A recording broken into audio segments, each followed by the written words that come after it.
الرحمن الرحيم عن علي رضي الله تعالى عنه قال قال النبي صلى الله عليه وسلم إذا كان من نصف شعبان فقوموا ليلها وصوموا نهارها. میرے محترم دوست و بزرگوں، حضرت علی رضی اللہ تعالیٰ عنہ بحقی شریف میں ایک روایت نقل کرتے ہیں، اللہ کے نبی صلی اللہ علیہ وسلم نے فرمایا کہ جب نصف شعبان مطلب 15ویں شعبان ہو تو اس وقت دن میں روزہ رکھے اور رات میں عبادت کریں، اس لیے کہ قرآن کریم کی سورہ دخان کے اندر اِنَّا أَنزَلْنَاهُ فِي لَيْلَةٍ مُبَارَكَةٍ إِنَّا كُنَّا مُنذِرِينَ فِيهَا يُفْرَقُ كُلُّ أَمْرٍ حَكِيمٍ أَمْرًا مِّنْ عِنْدِنَا. اللہ تعالیٰ فرماتے ہیں کہ یہ بابرکت رات ہے، اس میں اللہ تبارک و تعالیٰ اپنے بندوں کے جو پورے سال بھر میں اعمال ہیں، کون پیدا ہوگا، کس کو دنیا سے جانا ہے، رزق کس کو کتنا دیا جائے گا، یہ سب اللہ تعالیٰ فرشتوں کو سپرد کرتے ہیں، اور پھر فرشتے جو ہیں وہ اپنے پاس رکھ لیتے ہیں، اور سال بھر میں اللہ تعالیٰ کا جو یہ کام سپرد کیا گیا ہے اللہ کی جانب سے، فرشتے اس کام کو مکمل کرنے میں لگ جاتے ہیں.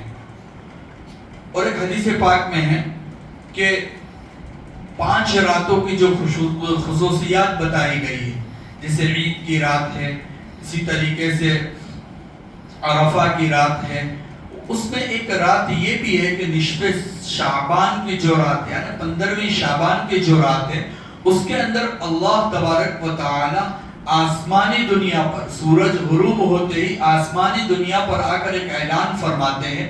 وہ اعلان یہ ہوتا ہے کہ حل من مستغفر فاغفر لہ، کہ ہے کوئی اپنے گناہوں کی مغفرت طلب کرنے والا، میں اس کے گناہ معاف کر کے اس کی مغفرت فرما دوں.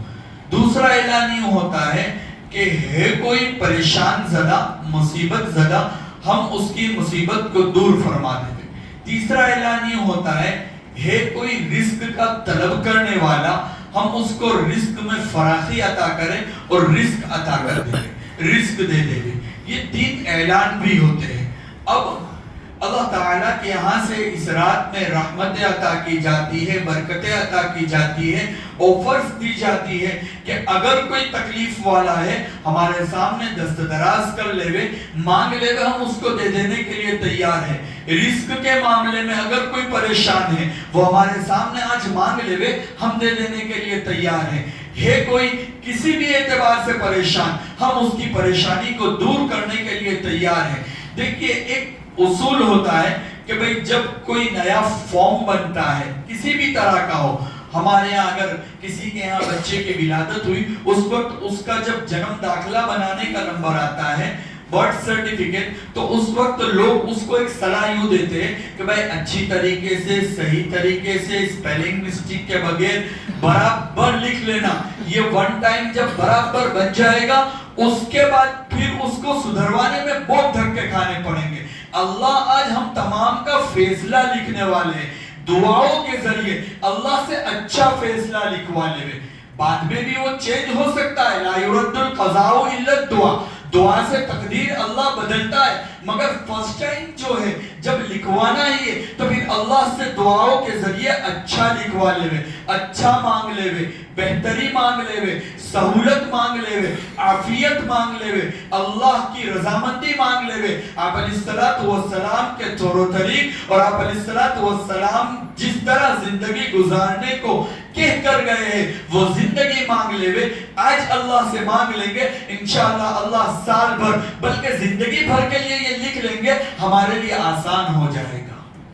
اس کے ساتھ ساتھ اللہ یہ سب دے تو رہا ہے، اللہ معاف کرنے کے لیے بھی تیار ہے، مگر اس رات میں چند بد نصیب ایسے ہیں کہ یہ سب آفرز ہونے کے باوجود بھی اللہ انہیں معاف نہیں کرتا، اللہ تعالیٰ ان کی گناہوں کی مغفرت نہیں کرتا، اللہ ان سے راضی نہیں ہوتا. چند بد نصیب ایسے ہیں. اس میں نمبر 1 پر شرک کرنے والا، اللہ کی ذات و صفات میں کہیں بھی کبھی بھی کسی بھی جگہ اس نے اللہ کے ساتھ شریک کیا ہے، اللہ معاف نہیں کرے گا اس کو. اور قرآن نے بھی اس کے لیے اعلان کر دیا ہے ان اللہ لا یغفر ان یشرک بہ، کہ شرک کو اللہ معاف نہیں کرتا. ویغفر ما دون ذلک لمن یشاء، اس کے علاوہ اگر کوئی گناہ ہے اللہ کے حقوق اللہ میں سے اللہ کے سامنے معافی مانگ لی، اللہ معاف کر دے گا، اللہ راضی ہو جائے گا. دوسرا وہ بد نصیب ہے جو شراب کا عادی ہے، شراب پینے والا ہے، اللہ اس کو بھی اس رات میں معاف نہیں کرتا. حالانکہ اوفر سے کہ ہے کوئی اپنے گناہوں کو معاف کروانے والا، ہم معاف کر دے، مگر اگر یہ بندے شراب پینے والا جو ہے اللہ کے سامنے، اسی طریقے سے جو شرک کہیں بھی کسی بھی جگہ اللہ کے ساتھ ٹھہرا رہا ہے، تو وہ اللہ سے سچی پکی توبہ کر کے معافی مانگے تو اللہ ان کو بھی معاف کرنے کے لیے تیار ہے. تیسرا شخص دل میں کینہ رکھنے والا، اللہ معاف فرماوے.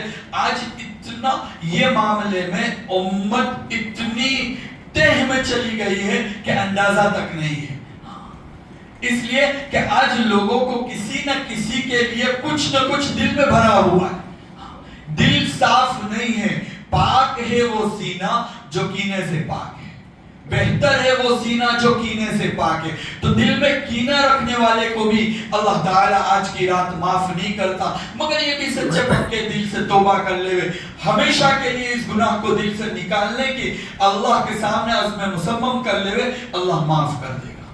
چوتھا بد نصیب وہ ہے جو والدین کا نافرمان ہو، ماں باپ کو ناراض کرتا ہو، ماں باپ کے سامنے آواز اونچی کرتا ہو، ماں باپ کو ذرا ذرا سی بات میں یہ الفاظ کہتا ہو تم کو سمجھ نہ پڑے چپ چپ بیٹھ رہنے کا، نہ دیکھا کرنے کا، ہم سب کرتے، ہمارے ہاتھ میں سب ہینڈلنگ ہے، تمہارے کچھ بولنے کا نہیں. والدین کا نافرمان وہ ماں باپ جنہوں نے بڑی دعاؤں سے مانگا ہے، بڑی دعاؤں سے مانگا ہے، اور ولادت کے وقت کتنی خوشیاں منائی تھی، آج وہی بچے والدین کے سامنے جب زبان درازی کرتے ہیں، زور سے بولتے ہیں، ایسا کہتے ہیں کہ تمہارے چھپ رہنے کا، تم کو کچھ نہیں بولنے کا، تم کو سمجھ نہ پڑے ابھی کیا زمانہ چلتا ہے، کیا ٹیکنالوجی ہے، تم کو سمجھ نہ پڑے. ہم کو سمجھ پڑتی ہے، ہم جو فیصلہ کریں گے وہ صحیح ہوگا، ہم جو کہیں گے وہ حقیقت ہوگا. یہ لوگ جو اللہ تعالیٰ نے جن والدین کا حق وَقَضَى رَبُّكَ أَلَّا تَعْبُدُوا إِلَّا إِيَّاهُ وَبِالْوَالِدَيْنِ إِحْسَانًا، اپنے بات جہاں بیان کیا ہے ان والدین کو اگر بندہ ناراض کرتا ہے اور ناراض کر کے گھومتا رہتا ہے، ان کے سامنے معافی نہیں مانگتا، تو وہ بدبخت کی بھی اس رات میں مغفرت نہیں ہوتی. اللہ ہم تمام کی ان چاروں قسم کی بدبختوں سے حفاظت فرماوے جس کی آج کی رات میں بھی مغفرت نہیں ہوتی. اور معافی مانگنی ہے تو دل سے مانگے، منہ سے مانگے، ہاتھ ملا کر مانگے، بات چیت کر کے مانگے. سٹیٹس رکھنے سے کوئی معاف نہیں ہو جایا کرتا، یہ بھی یاد رکھیے گا. اس لیے کہ لوگوں نے اپنی عبادتوں کو بھی ابھی ملٹی میڈیا کی طرح کر دیا ہے. جسے ملٹی میڈیا پہ دوسری چیزیں ہو جایا کرتی ہے تو یوں سمجھا جاتا ہے کہ عبادتوں میں بھی ملٹی میڈیا پہ رکھ لیا تو معاف ہو گئے. نہیں، حقوق اللہ ہے، اللہ کے سامنے معافی مانگے اللہ معاف کرے گا. حقوق العباد ہے، بندوں سے کوئی غلطی، بندوں کے لیے کوئی غلطی ہوئی ہے، بندوں سے معافی مانگے اللہ معاف کرے گا. پہلے بندہ معاف کرے گا، اس کے بعد اللہ معاف کرنے والا ہے. لہذا اللہ کے لیے یہ جو رات ہے برکت والی رات ہے، عبادت میں گزارے، ادھر ادھر گھومنے پھرنے میں، پارٹی کرنے میں اور چکر کھانے میں نہ گزارے. اللہ کے لیے راتوں میں عبادت کر رہے، اپنی جو نمازیں گئی ہوئی ہے ان نمازوں کو جسے قضاء عمری کہتے ہیں اس کو پڑھے، صلاۃ التسبیح پڑھے، اور پھر صبح کی نماز میں بھی حاضری دینی ہے ہمیشہ کے لیے، صرف کل کے لیے نہیں، ہمیشہ کے لیے. ایسا نہ ہو کہ رات بھر ہم نے عبادت کی، یہ پڑھا وہ پڑھا، عبادت کی، دعائیں کی، قرآن پڑھا، مگر آدھا گھنٹہ باقی تھا، 15 منٹ باقی تھی، کمر سیدھی کرنے لگے اور آنکھ لگ گئی. صبح کی نماز چلی گئی تو یہ رات بھر کی عبادت کا کوئی فیض نہیں پہنچے گا. لہذا اللہ تعالیٰ سے دعائیں کرے, کوشش کرے اللہ تبارک و تعالیٰ ہم تمام کو اس رات کی برکتوں کو سمجھاتے ہوئے اس میں عبادت کرنے کی توفیق عطا فرماوے, اللہ سے مانگنے والا بناوے, اور اللہ ہم تمام کی ان چاروں بدبختوں سے حفاظت فرماوے جس کی آج کی رات میں بھی مغفرت نہیں کی جاتی. اللہ تعالیٰ ہم تمام کو صحیح عمل کی توفیق عطا فرماوے. آمین.